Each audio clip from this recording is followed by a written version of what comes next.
Akala ko ba excited kang sumama sa akin sa Ilocos? Bakit bigla nagbago ang isip mo? Tanong ni Ann kay Tamara nang sabihin nito sa kanya na hindi ito makakasama sa pag-uwi niya sa hometown niya kinabukasan. Last month pa yun. Hindi ko pa nakikilala si Ryan noon. Ayoko namang umalis ng village dahil baka maunsyam yung papaganda ng love life ko. Ang daya mo talaga. Kinalimutan mo ang usapan natin dahil lang sa isang lalaki. Oo naman, panghalan ko nga nakakalimutan ko dahil kay Ryan. Usapan pa kaya natin? Katwiran nito. Tumawa ito pero agad ding sumeryoso. Sorry Anna. Mamimiss ko si Ryan kapag hindi kami nagkita ng isang linggo eh. Oo na, naiintindihan ko. Wika niya.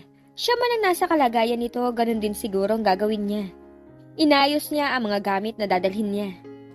Excited siyang umuwi dahil matagal na niyang hindi nakikita ang kanyang pamilya. Pero may parte rin niya na hindi masyadong natutuwa sa nakatakdang pag-alis niya. It was a weird feeling that she couldn't explain. Natulog siya ng maaga at gumising ng madaling araw. Pagkatapos magayos ng sarili, dinampot niya ang bag niya at lumabas na siya ng kwarto. Nagulat siya nang makita si Eric na nakasandal sa hamba ng pinto ng kwarto nito. Hello, uwi ako ng Ilocos. Pagbibigay alam niya rito. Alam ko, narinig ko ang pag-uusap niya ni Tams kahapon. Nagkamot ito sa baba nito, tila may nais itong sabihin, ngunit hindi nito masimulan. Ihahatid na kita. Sa wakas ay sabi nito, napangiti siya. Okay lang? Maliit na pabor lang yung kumpara sa mga ginawa mo para sa akin. Anong ginawa ko sa'yo? Well, the past weeks, palagi akong may nakikitang masarap na pagkain sa kusina kapag naghahanap ako. Pakiramdam ko nadagdagan ng timbang ko dahil sa mga niluluto mo. Hindi na ako patpatin.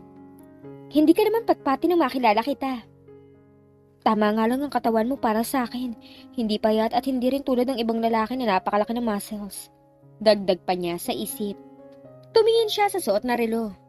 Halika na. Yaya niya rito. Ako na magbubuhat nito. Kinuha nito sa kanyang bitbit niyang bag. Lumabas sila ng bahay. Sumakay sila sa sakyan nito. Masaya siya kahit na sandali lang silang magkakasama bago siya umuwi sa Ilocos. May usapan kami ni Tamara na sasamahan niya ako magpunta sa Ilocos. Pero nag-back out siya dahil mamimiss daw niya si Ryan. Pagkikwento niya. Naliligaw ba sa kanya si Ryan? Hindi pa, nasa getting to know each other stage pa lang sila. Pero kung sakaling manligaw sa kanya si Ryan, okay lang ba sa'yo? Naitanong niya yon dahil napansin niya na masyado itong protective kay Tamara pagdating sa mga lalaki. Yes, I have nothing against Ryan. He seems like a decent guy. I trust him. I can see the same thing about Ryan. I like him for Tamara. Sana nga magkatuluyan sila. Tams deserves to be happy. Tumingin siya sa dinaraanan nila. Eric, hindi dito ang daan papunta sa bus station. Hindi ko sinabi na sa bus station kita ihahatid. Ha? Saan mo ako balak ibaba? Sa Ilocos. Saglit siyang natulala. Seryoso ka? Malayo ang Ilocos. I know, don't worry. My car has GPS. We won't get lost. Hindi na niya ito sinubukang pigilan sa plano nitong paghatid sa kanya sa Ilocos dahil sa totoo lang hindi niya gustong magbago ang isip nito. Hindi niya mapigilan ang pagsilin ng ngiti sa mga labi niya dahil sa pasya nito. Magandang probinsya namin. Sayang naman kung alis ka kaagad pagkahatid mo sa akin. Mamasyal ka kahit sandali, itutur kita. That sounds nice. Lalong lumapad ang ngiti niya habang iniisip ang mga gagawin nila pagdating nila sa Ilocos. You can go to sleep if you want, sabi nito. Okay lang, hindi naman ako inaantok. Tanggi niya. I don't want to miss a moment of being with you. Nakarating na sina Eric at Ann sa bahay ng pamilya ni Ann bago sumapit ang tanghali. Niyaya niya itong pumasok sa loob. Tuloy ka, wala rito ang papa at mga kapatid ko. May pasok kasi sila. Tinawag niya ang kanyang nanay. Mama? Sumulpot ang mama niya sa sala. Ann, napaaga na 3 oras ang dating mo. Humalik siya sa pisngi nito. Hindi po kasi ako nag-commute, ma. May dalang sasakyan na kasama ko. Eric, mama ko. Ma, si Eric, pinsan ni Tamara. Magandang umaga ho. Magalang na sabi ni Eric. Magandang umaga rin. Tugon ng mama niya. Hinagod nito ng tingin si Eric. Nakita niya na tila nagtiwala naman agad ito sa binata. Nasaan nga pala si Tamara, Ann? Tanong ng mama niya. Hindi po siya nakasama, may mahalaga siyang inaasikaso. Inaasikaso niyang love life niya. Sa loob-loob niya. Ipinaghanda sila na makakain ng kanyang ina. Ilang taon ka na, Eric? Tanong ng mama niya na kumakain sila. 26 ho. Writer at illustrator ka, tama ba? Napatingin si Eric sa kanya bago bumaling uli sa mama niya. Ikinekwento ho ako sa inyo ni Ann. Nabanggit kanya sa akin sa text. Ngunitian niya si Eric upang iparating dito na wala itong dapat ipag-alala. Dahil pulos magaganda ang mga sinabi niya sa mama niya tungkol dito. Tama po ang sinabi niyan sa inyo, sabi ni Eric sa mama niya. Ngayon pa lang ako nakaharap ng writer at illustrator. Napaka-artistic mo siguro. Pakiramdam niya ay hindi tinanggap ni Eric bilang compliment ang sinabi ng mama niya. Napansin kasi niyang bigla itong nawalan ng sigla. Naalala niya ang sinabi sa kanya noon ni Tamara. Sometimes, talent can become a curse. Maaari kaya na nararamdaman ni Eric na ganun ang epekto rito ng talento nito? Dahil hindi ito makapamuhay ng normal gaya ng ibang tao? Mamamasyal po kami pagkatapos namin kumain. Babalik na rin kasi si Eric sa Paranaque mamaya. Salo niya kay Eric nang hindi pa rin ito tumugon. Gaya ng sinabi niya sa kanyang ina na masyal sila ni Eric sa ilang tourist attractions sa Ilocos. Paggabi na nang magbiyahe ito pabalik sa Maynila. Ate! Wika ni Joan pag-uwi niya. 21 years old ito. Hello sis, kamusta ka na? Maganda pa rin gaya mo. Sabi ni mama may kasama ka ron na lalaki nang dumating ka kanina. Oo, si Eric. Pero umuwi na siya. Sayang, sabi pa naman ni mama gwapo ang kasama mo. Namuse siya sa idea na sinabi pa yun ng kanyang mama sa kapatid niya. Talaga ma? You find Eric good looking? Tanong niya sa inang nakaupo sa sofa. Nanonood ito ng telebisyon. Sa unang tingin, ang napansin ko lang mabait, ang bukas ng mukha niya at parang wala siyang pakialam sa panlabas na anyo niya. Pero habang patagal ng patagal ko siyang tinitingnan, napansin ko na magandang lalaki pala siya. Na-amuse na naman siya dahil ganun din ang nangyari sa kanya nang makilala niya si Eric. He's not vain. Simpleng lalaki lang siya. Wika niya. Well, simple but complicated at the same time. Pagtatama niya sa isip nang maalala niya na may taglay na ka-weirdan si Eric. May girlfriend na ba si Eric, Ate Ann? Tanong ni Joanne. Wala. Sagot niya. Nanliligaw ba siya sa'yo? Tanong ng mama niya. Hindi po. Mabilis na tugon niya. Ang ibig mong sabihin, hindi pa. Bakit naman parang pinapalabas niyo na may balak manligaw si Eric sa akin, ma? Simple lang. Magpapakahirap ba ang isang lalaki na magmaneho ng pagkalayo-layo para ihatid ka kung wala siyang interes sa'yo? Hindi niyo kilala si Eric. Hindi siya madaling nagkaka-interes sa babae. Sa pagsusulat at pag-drawing lang siya interesado. Bakit nag-aksaya siya ng panahon na ihatid ka rito kung may iba siyang gustong gawin ate? Tanong ni Joanne. Nagbabayad siya ng utang na loob. Ipinagluluto ko kasi sila ni Tamara araw-araw. Sagot niya. Hindi pa rin magbabago ang palagay ko. May gusto sa'yo si Eric. Giit ng mama niya. Mapapalitan mo na ang dating boyfriend mo ate. Mas boto ko kay Eric kaysa sa ex-boyfriend mo. Kasi kahit hindi pa siya nanliligaw sa'yo, nagpunta na siya rito sa atin. Sabi ni Joanne. Sabi hindi interesado sa akin si Eric. At hindi siya nanliligaw sa akin kahit kailan. Giit niya. Dinampot niya ang kanyang bag. Magpapahinga na po ako sa kwarto ko, ma. 4:00 pa ako bumangon kanina. Hindi ka na ba maghahaponan? Tanong ng mama niya. Ang dami na namin kinain ni Eric sa labas. Hindi pa siya nanliligaw sa'yo pero nagde-date na kayo Wika ni Joanne. Che? Sabi niya sa kapatid. Hindi may paliwanag ni Ann ang sayang nararamdaman niya nang huminto ang kinalululanan niyang taxi sa harap ng bahay ng pamilya ni Tamara. Nang mga nakalipas na araw ay halos walang ibang laman ang isip niya kundi ang makabalik siya sa Paranaque. Binuksan niya ang pinto gamit ang sariling susi. Ann, welcome back! Wika ni Tamara mula sa kusina. Iniwan nito ang paggawa ng mineral makeup. Ang pasalubong ko? Tanong agad nito paglapit nito sa kanya. Hindi ko nakalimutan. Ibinigay niya rito ang isang supot na may lamang iba't ibang Ilocano delicacies. Salamat, may bagnet ba rito? Meron, kaso hindi na mainit. Initin ko na lang sa oven para lumutong uli. Sabi nito. Bumalik ito sa kusina pagkatapos magpasalamat sa kanya. Pupuntahan ko lang si Eric, may pasalubong din ako sa kanya. Wala siya rito, umuwi siya sa bahay nila kahapon. 30th wedding anniversary kasi ng parents niya. May party sa bahay nila. Nanlumo siya sa nalaman. Pakiramdam niya na baliwala ang pagmamadali niyang makabalik doon dahil hindi rin naman pala sila magkikita ni Eric. Kailan siya babalik? Tanong niya. Baka bukas. Lalo siyang nanlumo. Ang tagal naman. Hindi mo man lang baka kumustahin ang development ng love life ko? Tanong ni Tamara. How's Ryan? I hate him. Oh, bakit? He calls me Tabs. Na dapat Tams. Nakakainis. Palagi rin niya kinukurot ang mga pisngi ko. Tapos minsan kumain kami sa labas. Kulang na lang orderin niya lahat ng pagkain sa restaurant. Oh, bakit ka naiinis dahil dun? Hindi ba obvious kung bakit? Parang palagi na lang niya ipinamumukha sa akin ang pagiging shabby ko. Sana man lang magpanggap siya na hindi niya napapansin ang timbang ko kapag magkasama kami. I don't understand kung bakit naiinis ka. Para sa akin, dapat kang matuwa.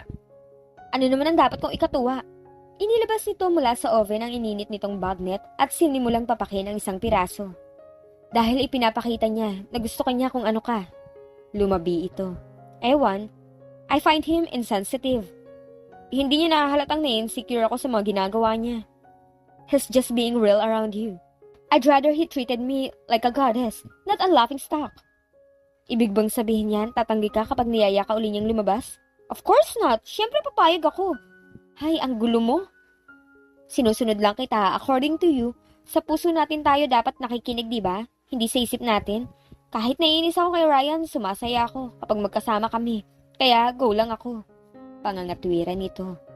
Nakasalampak si Anne sa sahig at dinidikitan ng label ang mga lalagyan ng lip balm at lip gloss nang pumasok si Eric sa pinto. Daig pa ang isang bata na nakita sa Santa Claus na nagliwanag ang kanyang muka. Eric!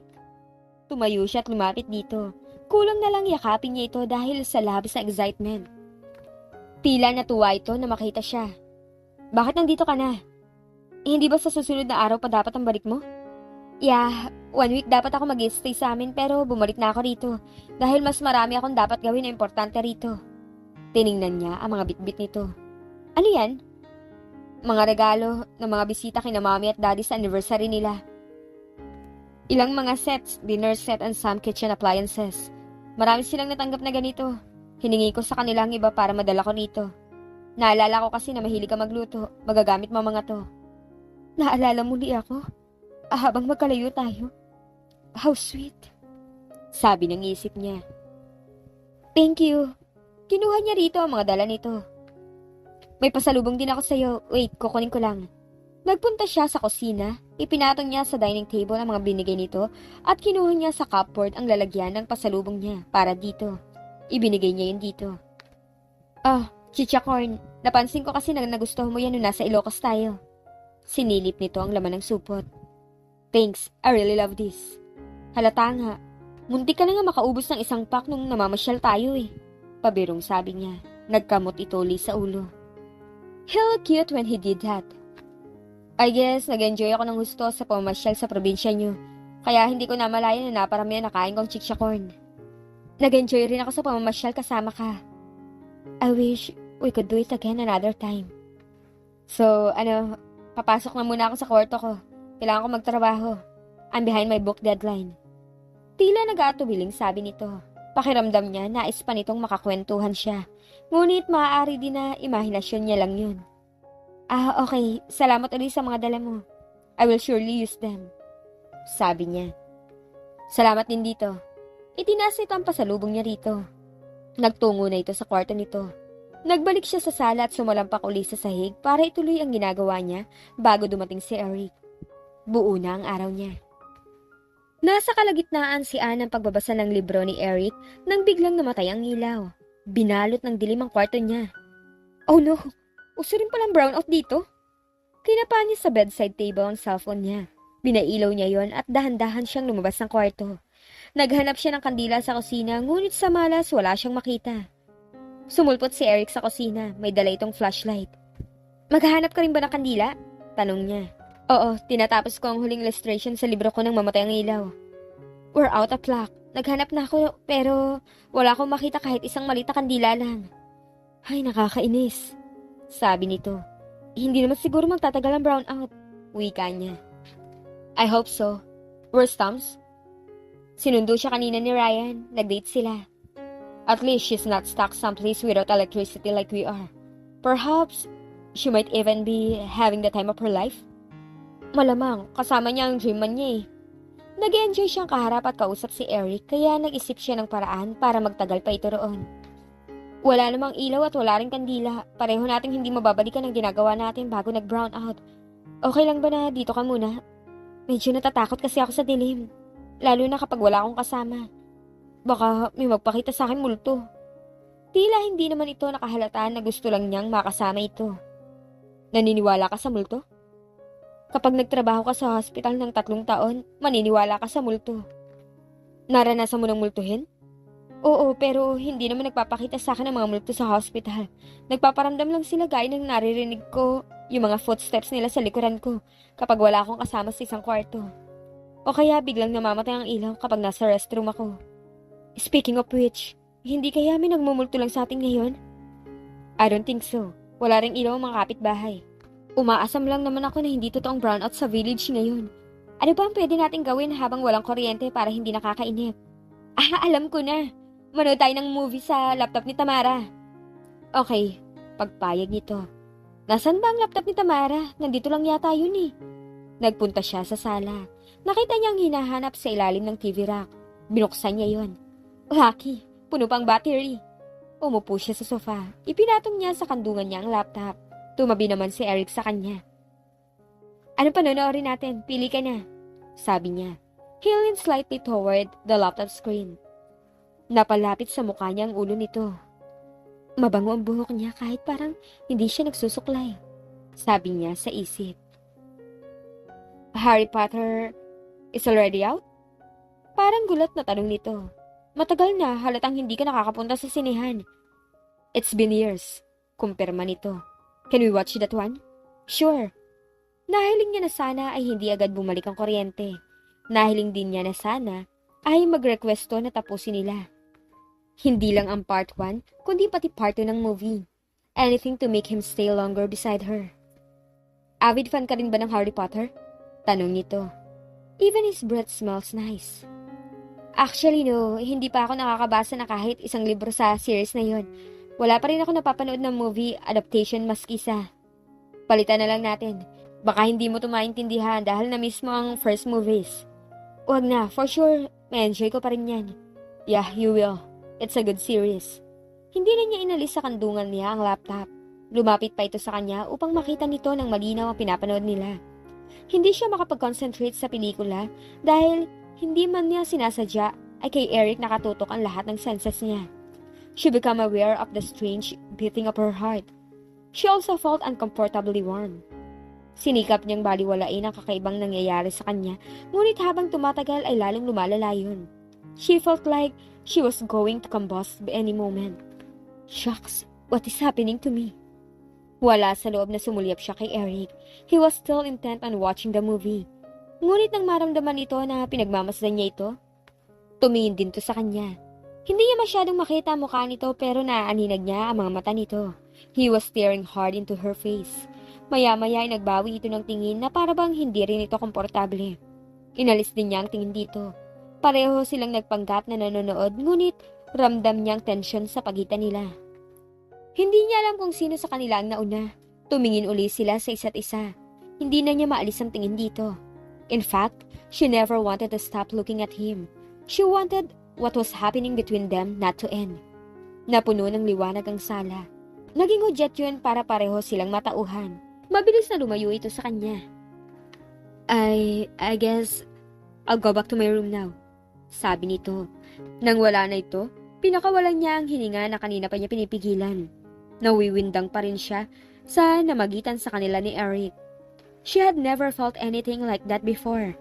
Inilagay niya ang kamay sa tapat ng puso niya na napakabilis pa rin ang tibok. Pakiramdam niya may sinasabi yun sa kanya. No, hindi lang ngayon ito nangyari sa akin. Hindi lang ng gabing yon nagkakaganon ang puso niya kapag nakakasama niya si Eric. Maaaring nagsimulang maibulong sa kanya. Ang kanyang puso ilang linggo nang nakakaraan, ngunit sinadya ng isip niya na hindi yung pansinin. Hindi kasi si Eric ang ideal man niya, kaya pinaniniwalaan niyang hindi siya makakadama ng atraksyon dito. Ngunit kagaya ng sinabi niya kay Tamara, hindi bias ang puso. Hindi yon marunong makinig sa katwiran ng isip. Oras na nakapagpasya na ang puso ng isang tao, kung kanino nun gusto tumibok ay wala nang makakapagpabago roon.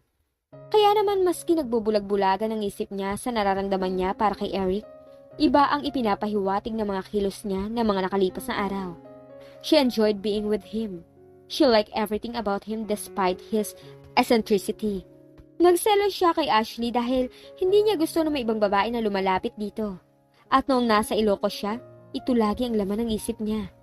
She had unknowingly fallen for Eric. Pareho na kaya ang nararamdaman ni na Eric at Anne sa isa't